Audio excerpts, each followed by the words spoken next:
before the first city was built, before the first king was crowned, before a single word was carved into stone.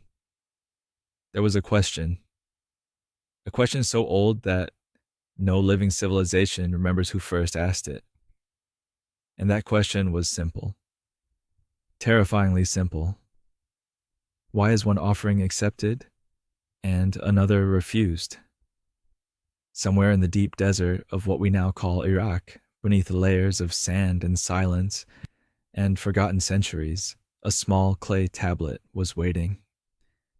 It had been waiting for over 4,000 years. No one knew it was there. No one even knew to look.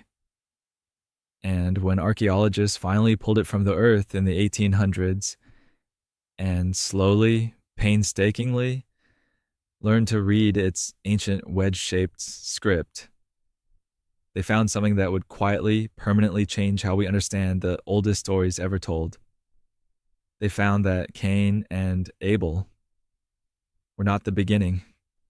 They were an echo of something far older, far deeper, far more mysterious than anyone had dared to imagine. Welcome to the channel. If this is your first time here, I'm glad you found this place. Come in. Get comfortable. Let the night settle around you. There's nowhere you need to be. Nothing you need to do. Tonight we travel together. We travel slowly like smoke rising from an ancient temple fire. We travel back through time, not in a rush, not with urgency, but gently. The way a river moves through stone, quiet, patient, inevitable. Tonight's journey takes us to two worlds that seem very far apart. One world is the Book of Genesis, a story most of us have heard since childhood. Two brothers, an offering, a choice, a consequence. The other world is older, much older. It is the world of ancient Sumer, the first civilization that ever put words into clay, the first people who ever decided that a story was worth saving. And what we will find tonight, if you stay with me, if you let yourself drift slowly into this ancient mystery, is that these two worlds are not separate at all. They are the same world, seen from two different shores of time. Before we go deeper, let me ask you something. Where are you listening from tonight? Are you somewhere cold, where the sky outside is dark and full of stars? Or somewhere warm, where the air is soft and the night is close? Leave a comment, let me know. I always love seeing the places where these old stories find new listeners. Now, let us begin. Close your eyes if you want. Take one slow breath. Feel the weight of your body become a little heavier. Feel the sounds around you become a little softer. You are safe, you are here, and the story is already starting. Imagine a night sky. Not the sky you see from your window tonight, washed pale by city lights. Imagine a sky from 6,000 years ago, pure, absolute. A sky so full of stars that the darkness between them feels almost small. You are standing at the edge of a city, but it is not a city like any you have ever seen. There are no towers of glass, no electric lights. There is only mud brick and firelight. There is only the smell of river water and baked earth and slow burning cedar. You are standing at the edge of one of the oldest cities humanity ever built. Its name is Uruk, and it sits between two great rivers, the Tigris and the Euphrates, in a land that would one day be called Mesopotamia.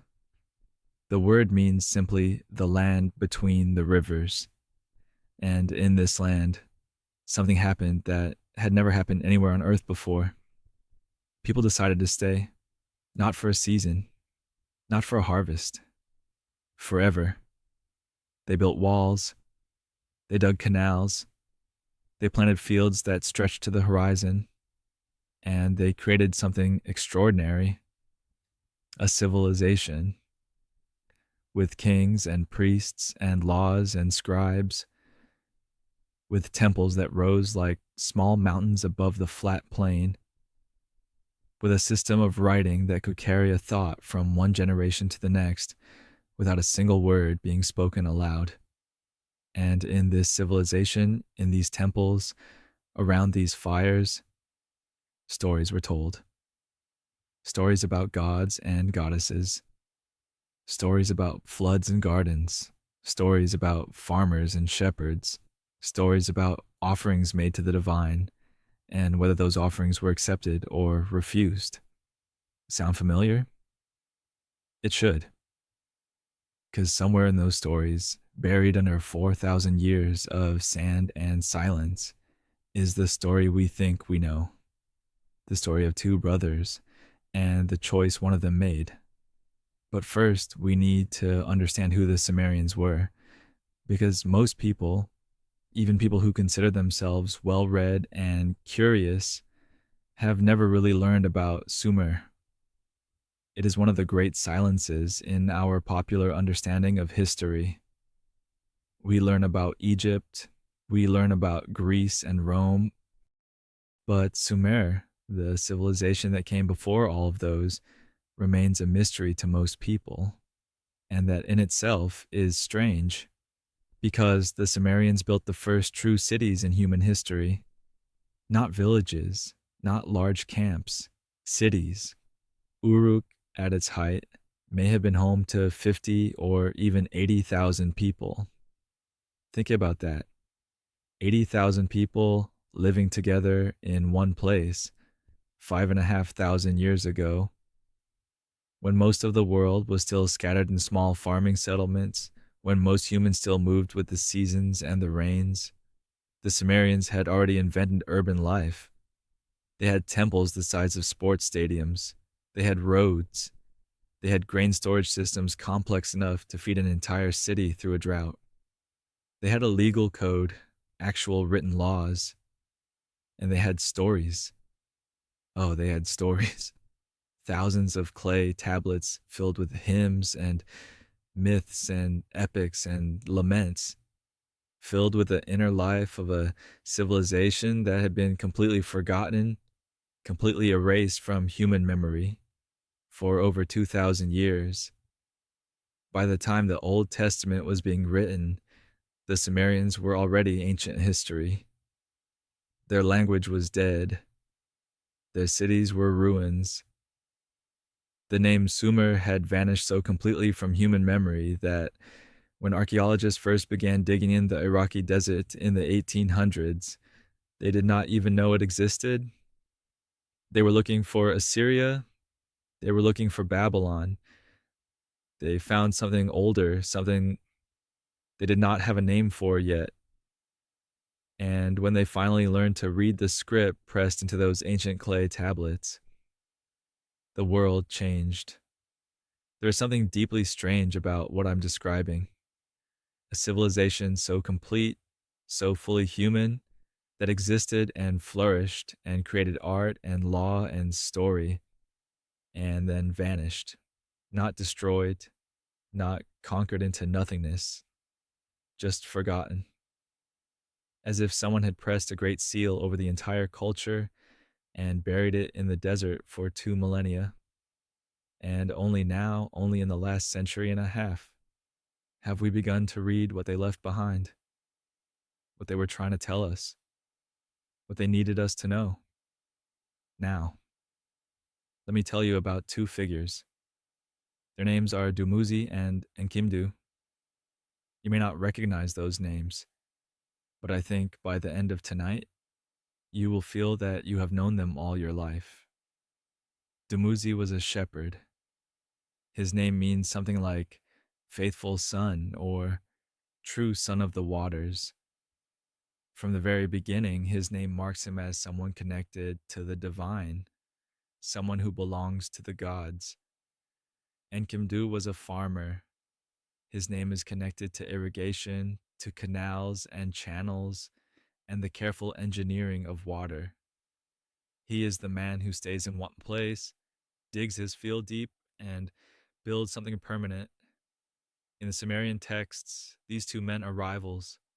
Not rivals in war, not rivals in battle, but rivals for the attention of a goddess.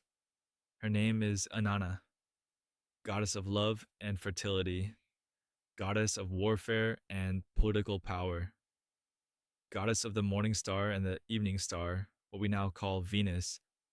She's complex, she's dangerous, she is beautiful and terrifying in equal measure, and she has to choose between the shepherd and the farmer, between the wandering life and the settled one. Inanna's brother, Utu the sun god, encourages her to choose the shepherd. But Inanna resists. She wants the farmer. The farmer, she says, makes the grain grow tall. The farmer makes the orchards flourish. The farmer brings bread and beer, the staples of Sumerian civilization. Why would she want a shepherd who wanders the hills when she could have a farmer who tends permanent fields? But then Dumuzi speaks, and what he says is extraordinary. He does not argue that he is better than the farmer.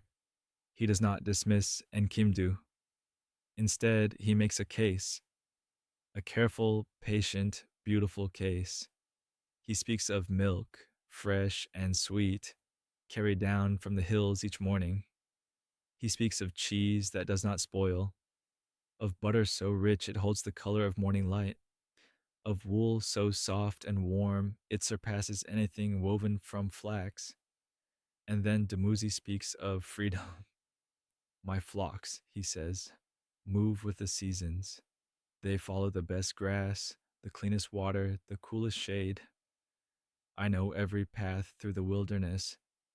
I can show you places the farmer never sees, lands beyond the edge of the fields. I am not tied to one patch of ground. I am free. And Inanna changes her mind. The texts record her acceptance of Dumuzi as her husband, her acknowledgement that the wandering life holds something the settled life cannot match. But here is what makes this story profoundly, mysteriously different from the story we know, from the story in Genesis, because Enkimdu does not rage. He does not fall into anger. He accepts the decision gracefully, even generously, and the two men come to an arrangement. Dumuzi's flocks may graze on Enkimdu's land after the harvest. The farmer's irrigation channels will provide water for the flocks through the dry months. They will cooperate. They will both prosper. The Sumerian story ends not in blood, but in accommodation. Not in murder, but in mutual benefit. A world where farmer and shepherd need each other, where their different ways of life are complementary, not opposing. Let that sit with you for a moment. Feel how quiet it is. You are in a Sumerian temple. The air smells of cedar smoke and river clay. The stars outside are enormous and close, and two ancient figures, a shepherd and farmer, have just decided to share the land instead of fighting over it.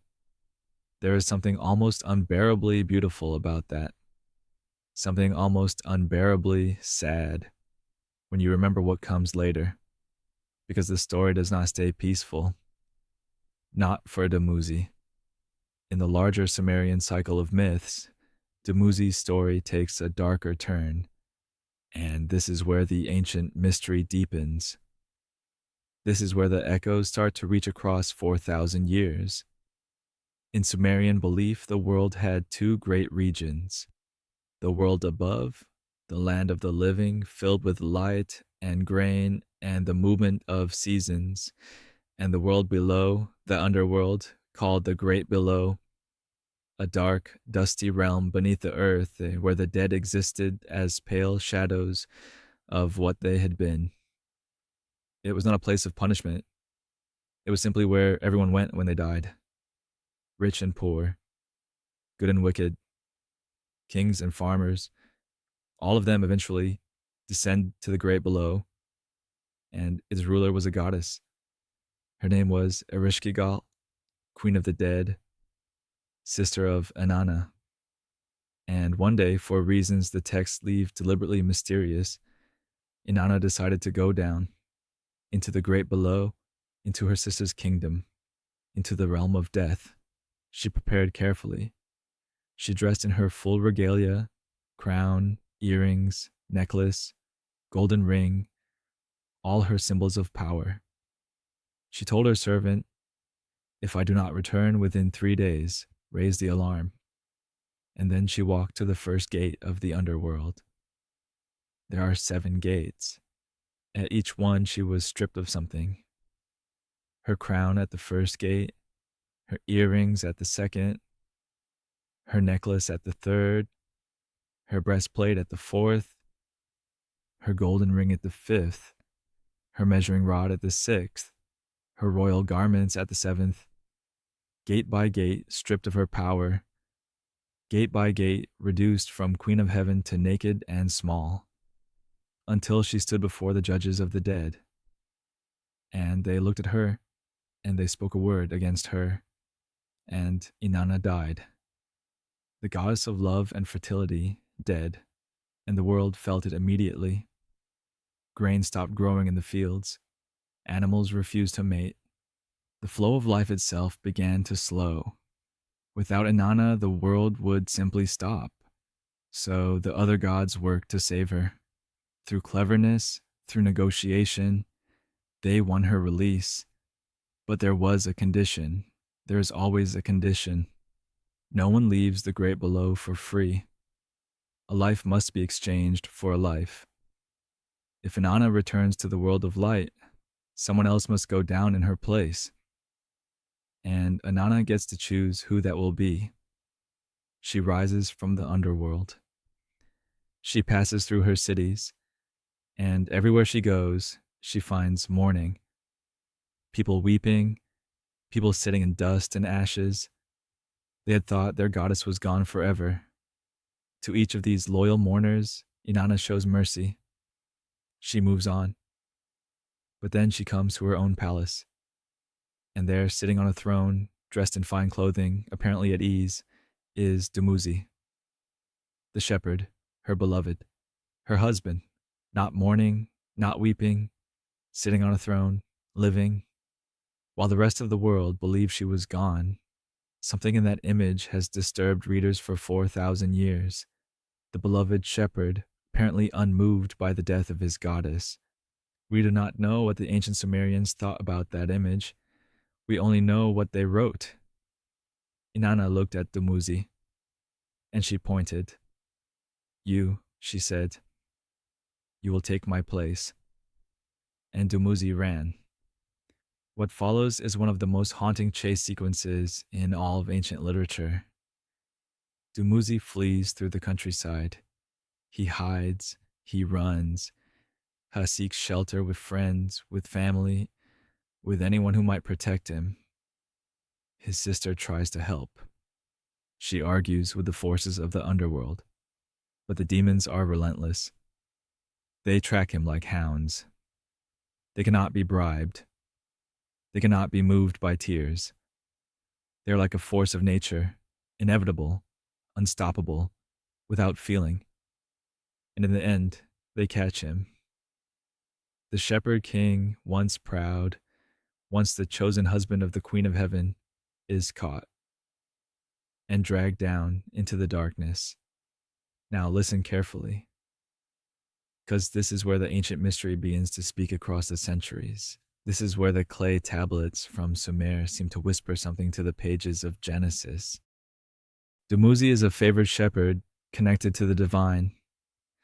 His death is mourned by the land itself. The crops wither, the pastures dry, the world grieves him. And in some fragments, in scattered, damaged tablets, pieced together by archaeologists, there are hints of something darker still. Hints of a brother figure, someone close to Dumuzi who played a role in his downfall, someone who did not protect him. The tablets are broken. The clay has crumbled in the places that matter most, but the outline is there. A favored shepherd, a violent end, a world forever changed. Let me know in the comments. Had you ever heard of Dumuzi before tonight? Had you ever heard of the Sumerian shepherd who was chosen by a goddess and then dragged down into the underworld while the world above him went dark? I always find it remarkable how many people have lived their whole lives never hearing this story. A story that may be older than any civilization currently remembered by name. Now let us cross the distance. Let us read the story most of us know with new eyes, the story of Cain and Abel. As it appears in Genesis, the story is startlingly brief.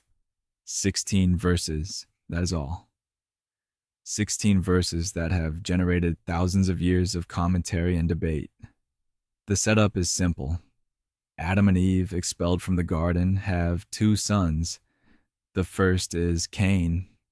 When Eve gives birth to him, she says, "I have gotten a man with the help of the Lord." His name in Hebrew, Cain, is connected to the word for acquire, for possess, for obtain.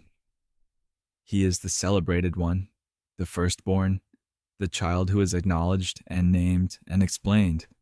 Then she bears his brother, and that brother is named Abel. In Hebrew, his name is Hevel, and it means breath, vapor, mist, something so thin and insubstantial that it disappears almost the moment you notice it. Already in these two names, there is a story. One brother rooted, permanent, celebrated, the other fleeting, unacknowledged. His name is nothing more than the breath that leaves your lips on a cold morning and vanishes. Cain became a worker of the ground, a farmer. Abel became a keeper of sheep, a shepherd, two brothers, two ways of life, two visions of how a human being should inhabit the world. And then, the moment everything changes, both brothers bring an offering to God. Cain brings fruit of the ground. Abel brings the firstborn of his flock. And the Lord had regard for Abel and his offering. But for Cain and his offering, he had no regard, that's all. No explanation, no criteria, no voice from heaven saying, "Bring your best." Just acceptance for one brother, rejection for the other, and a silence that has echoed through millennia. But what if that silence is not a gap in the story? What if it is the point of the story? A mirror held up to every human being who has ever worked hard, done everything right, brought their best, and received nothing in return. Think about how Cain must have felt. He is the firstborn. He has worked the cursed ground, the ground God himself made difficult after the expulsion from Eden. He broke that ground open, planted seeds in it, coaxed grain from it with his hands. He brought the fruits of that labor to the altar, and he was ignored. Not punished, not condemned, just ignored. And somehow that might be worse. The text says Cain was very angry and his face fell. This is the first human emotion recorded after the expulsion from Eden. Not wonder, not fear, not hope, anger. God notices, and God speaks to Cain directly. Why are you angry? Why has your face fallen? If you do well, will you not be accepted? And if you do not do well, sin is crouching at the door. This is the first time the word sin appears in the entire Bible. Not in the garden, not with the serpent and the fruit. Here, now, in the heart of an angry, rejected son. And sin is described as a predator, a beast crouching at the threshold, waiting to spring. Its desire is for you, God says, but you must rule over it. Cain is being warned. He's being given a choice. Master your anger or be mastered by it. What happens next is told with brutal brevity. Cain spoke to Abel, his brother, and when they were in the field, Cain rose up against his brother Abel and killed him. That is it. No description of what happened, no final words exchanged. Just the terrible fact. The first human born of a woman becomes the first murderer. The second human born becomes the first to die at another's hands. And the ground that was already cursed now drinks the blood of an innocent man. Where is Abel, your brother? And Cain's answer has become one of the most resonant sentences in all of human literature. I do not know. Am I my brother's keeper? Evasion, defiance, a man refusing to acknowledge what he has done, even as the evidence soaks into the soil beneath his feet. God's reply is devastating. The voice of your brother's blood is crying to me from the ground. The blood itself has a voice. The murdered victim cries out from the earth for justice, and the curse that follows is tailored precisely to Cain's crime. The farmer who killed the shepherd is condemned to never successfully farm again. The man who worked the soil will be rejected by the soil itself. He will be a fugitive, a wanderer. The one who claimed the land is now denied it. God responds by putting a mark on Cain. Not a mark of condemnation, a mark of protection. The first murderer is marked not for punishment, but for preservation. And then Cain goes east of Eden to a place called Nod, which means in Hebrew, the land of wandering. There he builds a city. There his descendants become the inventors of civilization, musicians, metalworkers, tent dwellers. The line of the first murderer becomes the line of human progress, as if the text is telling us something uncomfortable but true, that the city was built by hands that were already stained. Now, lie still for a moment. Let the weight of those ancient words settle. You have heard the Sumerian story and the Hebrew story. You have heard the shepherd chosen and the shepherd lost. And now, very softly, the question begins to form. Are these the same story? The truth may be more nuanced than yes or no. It may be something stranger, something that requires us to think about how stories travel, how human beings have always carried their deepest questions from one culture to the next, one language to the next, not by copying, but by resonating. Let me tell you about the flood, because the flood is our clearest window into how ancient stories move through time. Long before anyone wrote the book of Genesis, scribes in Mesopotamia were recording a story about a world-destroying deluge. A righteous man, warned by the gods to build a great boat, animals brought aboard. Rain falling for many days, the waters covering the earth, a bird sent out to find dry land, a sacrifice made, a divine promise that such destruction would never come again. In the oldest Sumerian version, the man's name is Ziusudra. The Akkadians called him Atrahasis, the exceedingly wise. In the Epic of Gilgamesh, he is Utnapishtim, the man who found a way to live forever. And in Genesis, he is Noah. Different names, different languages, different theologies, but the same story, structurally identical. Specific enough in its shared details that coincidence cannot explain it. For most scholars of the ancient Near East, the connection between Noah and the Sumerian flood narratives is not even controversial. It is one of the clearest examples we have of how stories move from one culture to another. Not as plagiarism, not as theft, but as conversation, as the natural process by which human beings absorb the stories of their neighbors, their conquerors, their trading partners, and remake those stories in the image of their own deepest questions. And now, knowing that, we can ask the question about Cain and Abel more carefully. Not, was the Bible copied from Sumerian texts? That is too simple. The real question is, do these stories share roots? Do they grow from the same ancient soil? From the same deep human experience of farmers and shepherds living side by side, competing for water and pasture and divine favor? If you look deeper, the Sumerians had already been asking those questions for 1,000 years before the stories of Genesis were written down. They had already told stories about shepherds loved by goddesses, about divine favor that could not be predicted or controlled, about the terrible things that happened when that unpredictability met human anger, and into that world, the people who would become Israel were born. They lived on the margins of the great Mesopotamian empires. They traded with them, they were conquered by them. Eventually, in the 6th century before the Common Era, many were taken east, exiled to Babylon itself. For generations, Israelite priests and scribes lived in the very heartland of Mesopotamian civilization.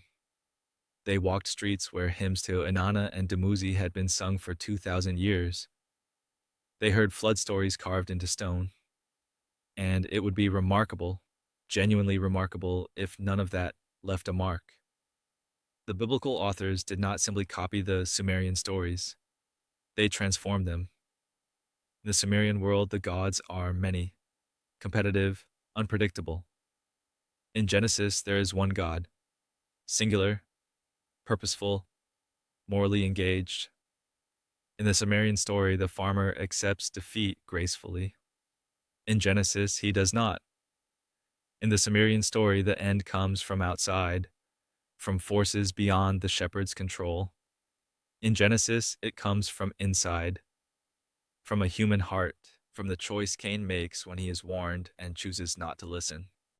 That shift from cosmic drama to human responsibility is the great theological step of the Hebrew Bible. It is not borrowing, it is argument. One civilization saying to another, "We have heard your story. Here's what we believe it really means. Now, let us talk about names." Because in the ancient Near East, names were never just labels. They were compressed stories, prayers pressed into syllables.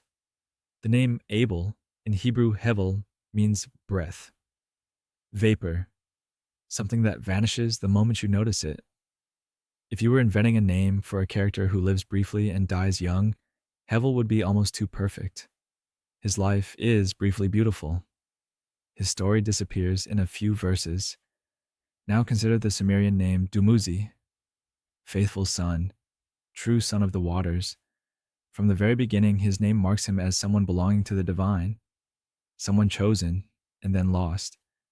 His death mourned by the land itself. Hevel, Dumuzi, breath, faithful son. Both of them shepherds, both of them chosen, both of them lost before their time. Both mourned in ways that connect their death to the suffering of the earth itself. The connection may not be direct. There may never have been a moment when one scribe sat down with a Sumerian tablet in one hand and a blank scroll in the other. Influence in the ancient world rarely worked that way. It worked the way water works, slowly, invisibly, finding its way through the smallest cracks. Merchants carried stories, soldiers carried stories, captives and refugees and exiled priests carried stories. Each time a story changed languages, it changed shape a little. Over centuries, over 1,000 years or more of contact and exchange and conquest and trade, the patterns migrated, not the specific words, not the exact names, but the shapes, the emotional architecture of the thing. A shepherd who is divinely favored, a farmer whose offering is not accepted, a death, a voice crying from the ground, and a world that is never the same afterward. Have these ancient stories changed how you see the world? Has knowing that Cain and Abel might carry echoes of a story 4,000 years older changed anything for you? Let me know in the comments. I genuinely want to know. Because these moments of recognition matter. They are the moments when history becomes personal, when the past reaches forward and touches the present, when a shepherd from ancient Sumer and a shepherd from the book of Genesis look at each other across 4,000 years and recognize the same face. Let us wind down slowly now. Let the story begin to settle, like silt settling in still water. like embers settling in a fire that has been burning for a long time. The ancient Near East was not a collection of isolated cultures, it was a connected world, where stories traveled the same trade routes as copper and grain, where a hymn sung in a Sumerian temple could, over centuries, find its way into the memory of a Hebrew child on the far side of the desert. The stories of Genesis were written in an environment already saturated with the older patterns of Mesopotamian myth: the flood, the garden, the divine marriage, the shepherd god, the rival brothers. These were the deep templates. And when you read the story of Cain and Abel, knowing that it may carry echoes of Dumuzi and Enkidu, you are not reading a lesser story, you are reading a deeper one. You are hearing the harmonics, the resonance of a note that has been struck over and over again across millennia, always in a slightly different key, but always asking the same question: why is one offering accepted and another refused? Why does the world seem to favor some and not others? These are not ancient questions. They are the questions being asked tonight, in quiet rooms, in dark places, by people who are tired and lying still, waiting for sleep. The same questions Cain asked, the same questions pressed into clay tablets 4,000 years ago, by people who needed very badly to believe that someone was listening. Let your breathing slow now. Let your thoughts grow soft at the edges. Let the names drift through your mind like smoke. Dumuzi, Enkidu, Cain, Abel, shepherd, farmer, breath, faithful son. You are part of this story. The civilization you live in, with its cities and laws and written words, is the direct descendant of what those ancient Sumerians built. Your stories, the ones that shaped your sense of right and wrong, your understanding of jealousy and consequence and justice, those stories carry the fingerprints of people who pressed wedge-shaped marks into wet clay thousands of years ago. You are downstream from all of this, and tonight, lying still in the dark, you are connected, through time, through language, through the persistence of human story, to a shepherd in ancient Sumer who was chosen by a goddess, to a farmer who accepted his loss with grace and found a way to share the land, to a boy in Eden whose offering was refused and who could not master the beast crouching at his door, and to all the voices that have spoken these stories since. Around campfires, in temple courtyards, in scribal schools where clay tablets line the walls, the stories keep moving, the stories keep finding new mouths, and we keep listening. Where are you tonight? Somewhere warm, where the night air is soft. Somewhere cold, where the windows hold back a dark sky full of winter stars. Tell me in the comments. Tell me where you are listening from. Because every time someone leaves a note, from Tokyo, from London, from Buenos Aires, from a small town I've never visited, it reminds me that these ancient questions are being asked everywhere, in every language, in every time zone, by every kind of human being. Let the questions go now. You do not need to answer them tonight. The ancient world has been holding them for 6,000 years. It can hold them a little longer. Let your body become heavy and still. Let the firelight in the temple dim slowly in your imagination. Let the stars over ancient Uruk grow soft and far away. Let the names drift past you like boats on a slow river. You do not need to hold on to them. They will be here when you wake. The clay tablets will be here. The questions will be here. The mystery will still be waiting at the edge of the desert, patient as it has always been. Tonight, you do not need to solve it. Tonight, you only need to rest. The shepherds have put their flocks in for the night. The farmers have closed their gates. The ancient city is quiet. Firelight flickers behind temple walls. Somewhere a priest is chanting very softly, barely louder than breathing. The words are 4,000 years old, but the feeling behind them is as immediate as the feeling in your own chest. when something you love is taken from you, when the offering you made is not enough, when the ground beneath your feet feels cursed, the fire burns low, the stars wheel overhead in their ancient patterns.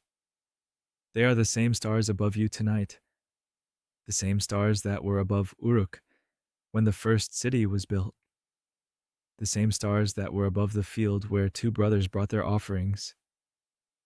And they are still there, enormous and patient and indifferent to time in the way that only very old things can be. Under those stars, you are safe. Under those stars, the questions that have been following you through the day can finally let go. You are part of something so much larger than any one story, any one loss, any one moment of rejection or grief. You are part of the whole long human conversation. And it does not need you to speak tonight. It only needs you to rest. Sleep well. Let the rivers carry you. The Tigris and the Euphrates, slow and wide beneath a sky full of stars. The ancient cities on their banks, their temples rising quietly against the darkness. The clay tablets in the earth, still holding their stories. The shepherd and the farmer still somewhere in the fields beyond the wall. Still figuring out how to share the land. Still asking the oldest questions. Still waiting patiently for answers. Sleep. The stories will be here in the morning. And so will you.